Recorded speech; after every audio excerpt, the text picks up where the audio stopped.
Hello everyone, मैं पूजा शर्मा आप सभी का स्वागत करती हूँ इंडियन फिल्म हिस्ट्री में। आज मैं आपको एक ऐसी कहानी सुनाने वाली हूँ जो बहुत ही ज़्यादा ट्रेंडिंग पर चल रही है। 21 अक्टूबर 2020 को रिलीज़ की गई मूवी कॉमेडी कपल, जिसके डायरेक्टर हैं नचिकेत समंत, इनकी इस मूवी ने लोगों के दिलों पर जादू कर दिया है।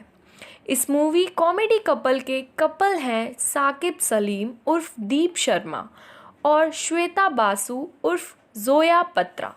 जैसा कि आप सबने सुना होगा कि हर रिलेशनशिप को संभालने में दो कपल के अलावा एक दोस्त का भी हाथ होता है, और इस मूवी में वो दोस्त हैं प्रणय मनचंदा उर्फ सिद्धू, जो मूवी में दोनों के मैनेजर का भी किरदार निभा रहे हैं। तो चलिए बिना किसी देरी के शुरू करते हैं हमारे कॉमेडी कपल की कहानी को। तो दोस्तों, इस मूवी में दीप और जोया दोनों स्टैंड अप कॉमेडी करते नज़र आ रहे हैं एज अ कपल, यानी कि साथ में स्टैंड अप कॉमेडी। मूवी की शुरुआत में उनकी रिलेशनशिप के ऊपर फर्स्ट स्टैंड अप कॉमेडी होती है जो लोगों को बहुत पसंद आती है, और इस स्टैंड अप तक वो अपने दोस्त सिद्धू की मेहनत की वजह से पहुंचते हैं। स्टैंड अप ख़त्म होने के बाद हमें दिखती है दीप और जोया की एक ऑसम केमिस्ट्री।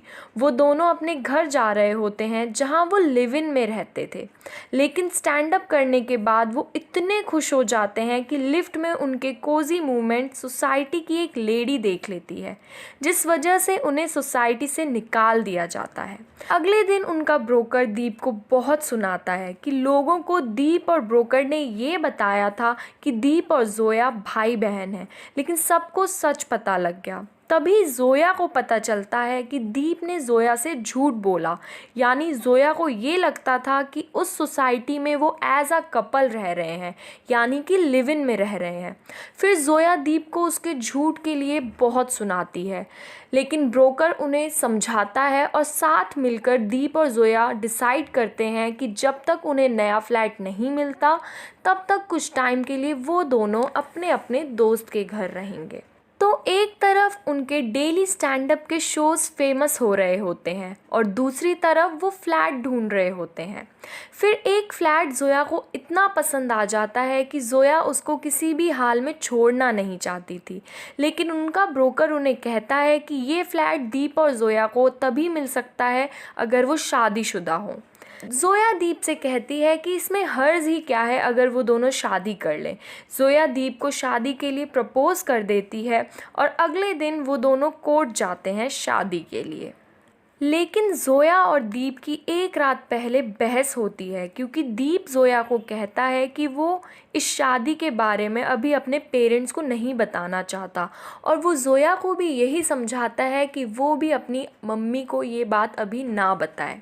जोया उस दौरान मान तो जाती है, लेकिन शादी वाले दिन भी जोया के दिमाग में वही बात घूमती है, क्योंकि जोया अपनी मम्मी को सब बता देती थी, लेकिन उसको ये बात खाई जा रही थी कि अगर दीप ने अपने घर वालों को जोया के बारे में सब बता रखा है तो उसको शादी के बारे में बताने में क्या हर्ज है। जोया की फ्रेंड, जो कि एक फेमिनिस्ट थी, वो भी जोया को दीप के खिलाफ बोल देती है, जिस वजह से जोया कोर्ट से भाग जाती है।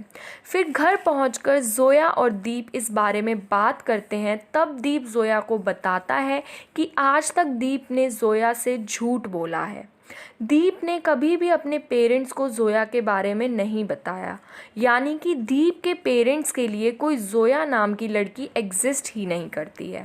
वो जोया को अपने सारे आज तक के बोले हुए झूठ समझाता है कि उसने सब चीज़ ठीक से चले इसलिए झूठ बोल दिए, लेकिन दीप के झूठ से जोया बहुत परेशान हो जाती है और घर से चले जाती है अपनी दोस्त के घर।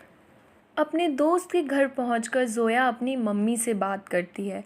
जोया की मम्मी जोहरा, जो कि एक सिंगल मदर थी जिनका हस्बैंड उनको छोड़कर चले गया था, इसलिए जोहरा को लड़कों पर भरोसा ही नहीं था, यानी कि उनको लगता था कि हर मर्द एक जैसा होता है, और वो जोया को भी यही समझाती थी कि वो इंडिपेंडेंट वुमेन बने और दीप के लिए इतना सीरियस ना हो। लेकिन जोया हमेशा अपनी माँ को कहती थी कि हर आदमी एक जैसा नहीं होता और दीप ऐसा नहीं है। लेकिन दीप के इतने झूठ सुनकर जोया को अपनी माँ की बात सही लगने लगी थी। 3-4 दिन बीत जाते हैं जिस दौरान दीप के पेरेंट्स दीप को कॉल करते रहे, लेकिन दीप बहुत डिप्रेस्ड हो गया था, ना फ़ोन उठाता था ना कुछ करता था। फिर कुछ दिन बाद दीप के पेरेंट्स आ जाते हैं दीप से मिलने और दीप के साथ कुछ टाइम स्पेंड करते हैं। फिर कुछ दिन बाद सिद्धू दीप और ज़ोया को स्टैंड अप के लिए बुलाता है, उनको समझाता है कि प्रोफेशनल और पर्सनल चीज़ों को अलग रखें। तब ज़ोया और दीप इतनी लड़ाई झगड़े के बाद भी बिना रिहर्सल के साथ में स्टैंड अप करते हैं। वो स्टैंड अप कर ही रहे होते हैं कि अचानक से वहाँ पुलिस आ जाती है जो दीप को मारती है और उसको पुलिस स्टेशन ले जाती है धार्मिक भावना को ठेस पहुँचाने के जुर्म में। ज़ोया और सिद्धू पुलिस को समझाने की कोशिश करते हैं कि उन्होंने बस जोक सुनाया था, लेकिन पुलिस नहीं मानती और दीप को जेल में 2-3 दिन के लिए ले जाकर बंद कर देती है। फिर सिद्धू ज़ोया को दीप के घर जाकर उनके पेरेंट्स को सब समझाने को कहता है, क्योंकि दीप के पास उसकी मम्मी के बहुत कॉल्स आए होते हैं। ज़ोया दीप के घर पहुंची होती है कि तभी दीप को बेल मिल जाती है और दीप और सिद्धू भी घर आ जाते हैं। वहां ज़ोया दीप के पेरेंट्स को एनालाइज करती है जो दीप की बचपन की आदतें और झूठ ना बोलने के ऊपर सीख दे रहे होते हैं। घर से जाने के बाद सिद्धू और ज़ोया दीप का बहुत मजाक उड़ाते हैं और इसी दौरान ज़ोया दीप को समझाती है कि उसको झूठ नहीं बोलना चाहिए। फिर सिद्धू दीप को बताता है कि एक और इंसान ने दीप के खिलाफ केस कर दिया है धार्मिक भावनाओं को ठेस पहुंचाने की वजह से। दीप, ज़ोया और सिद्धू उस इंसान से माफ़ी मांगने जाते हैं, लेकिन वहाँ पर भी दीप कई सारे झूठ बोल देता है जिस वजह से वो लोग दीप को गौमूत्र पिला देते हैं। वहाँ पर तो दीप उसको पीकर चले जाता है, लेकिन बाद में ज़ोया और सिद्धू दीप के इस झूठ का बहुत मजाक उड़ाते हैं और तब दीप को रियलाइज़ होता है कि झूठ की राग कितनी गलत है। फिर वो ज़ोया से माफ़ी मांगता है और उसको कहता है कि अब वो अपने मम्मी पापा को स्टैंड अप के बारे में और ज़ोया के बारे में सब सच बता देगा। वो घर पहुंचकर अपने पेरेंट्स को सब बताने ही वाला होता है कि उसे पता चलता है कि पहले से ही दीप के पेरेंट्स को न्यूज़ पर सब कुछ पता चल गया है और उन्होंने दीप और ज़ोया की फ़ोटोग्राफ्स भी देख ली हैं, जिस वजह से दीप के पेरेंट्स दीप को बहुत सुनाते हैं और वहाँ से चले जाते हैं। दीप को बहुत बुरा लगता है, वो बहुत ज़्यादा ड्रिंक कर लेता है और उसी दौरान वहाँ पर ज़ोया आ जाती है। नशे में दीप ज़ोया को सुनाने लगता है और आखिर में अपने झूठ को जस्टिफाई करने के लिए ज़ोया की माँ को गलत बोलने लगता है, जिसकी वजह से ये सब सुनकर ज़ोया दीप को चांटा मार देती है और उनका वहीं पर ब्रेकअप हो जाता है। कुछ टाइम तक दोनों बहुत सैड होते हैं और सिद्धू भी दोनों को समझाने की कोशिश करता है, लेकिन ज़ोया नहीं समझती और ना ही दीप समझता है।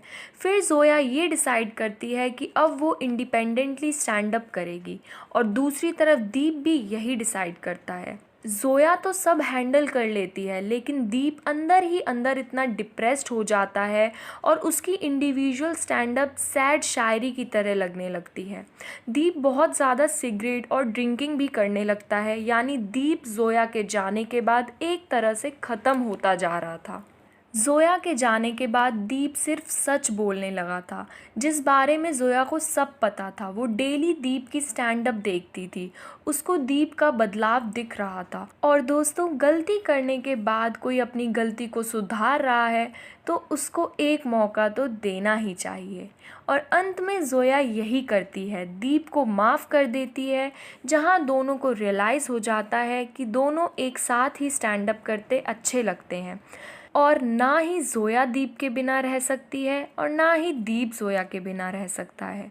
तो ऐसे हो जाती है इस मूवी की हैप्पी एंडिंग। इस मूवी को आप ZEE5 पर देख सकते हैं। इसके साथ ही अगर आपको हमारी ये कहानी अच्छी लगी हो तो इस वीडियो को लाइक करें और ज़्यादा से ज़्यादा शेयर करें। हमारी आगे की कहानियों से जुड़ने के लिए हमारे चैनल इंडियन फिल्म हिस्ट्री को सब्सक्राइब करें और बेल आइकन दबाना ना भूलें।